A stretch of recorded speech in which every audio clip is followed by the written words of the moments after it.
devrait pas être nécessaire. Une pédale dans le milieu de rotation, la vitesse variable, une seule vitesse pour reculer. Et ici, c'est une valve, c'est une two-stage valve. Ça veut dire que quand tu appuies, dans le fond, la ton de glace va sortir ici.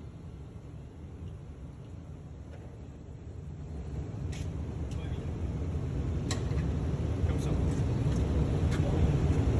Le plateau ici est monté sur billes d'acier en dessous. Qu'est-ce que ça veut dire ça? Ça veut dire que quand tu vas serrer ton adapteur, tu le serres, tu n'as pas besoin de le serrer super fort parce que si ça aurait tendance à vouloir glisser, regardez le plateau, il va monter.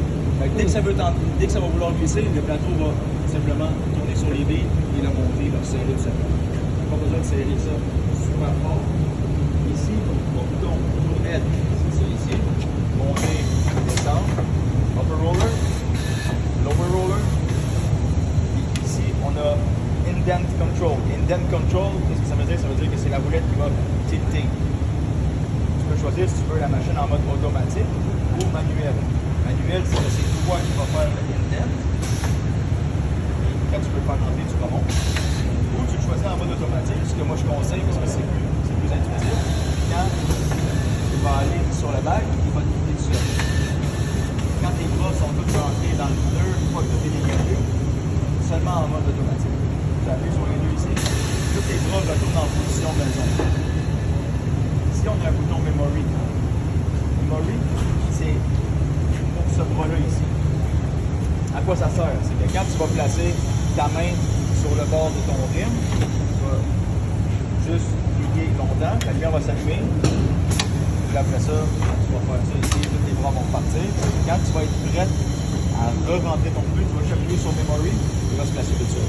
Donc il n'y a plus de gossage. Tu le fais une fois, puis après ça, tu vas pour tous tes pneus pour reflasher tout ça, tu appuies longtemps, il n'y a plus de Memory. Ensuite de ça, l'ajustement des roulettes et du tourne-aide, c'est sur le côté ici. C'est selon la dimension de ton rim. Okay. Ça ici, quand vous avez des gros cœurs. Quoi? Des gros cœurs de roue. Des 19.5. Parce que si mettons tu as un gros F250, 350 avec des gros cœurs de roue, ça c'est pas assez large pour ça va rentrer dans le trou tout simplement.